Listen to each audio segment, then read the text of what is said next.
আসসালামু আলাইকুম এভরিওয়ান, সবাই কেমন আছেন? নিশ্চয়ই ভালো আছেন আশা করি ইনশাআল্লাহ। আজকে এসেছি আমাদের চলমান একটি প্রজেক্টে। আমাদের এই প্রজেক্টটি বনশ্রীতে। এখানে আমরা কি কাজ করেছিলাম সেটাই আপনাদের সাথে আলোচনা করব। আমাদের পাশেই থাকবেন ইনশাআল্লাহ যেকোনো প্রয়োজনে। আমরা এখানে কাজ করেছি, অলে করেছি লাক্সারি সিল, অলে লাক্সারি সিল করা হয়েছে। আর বর্ডার সিলিং করেছি, সেটা প্লাস্টিক পেইন্ট করা হচ্ছে।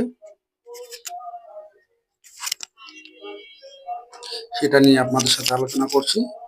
দেখতেই পাচ্ছেন আমাদের কালার সেই সুন্দর হয়েছে, মাশাআল্লাহ, আলহামদুলিল্লাহ।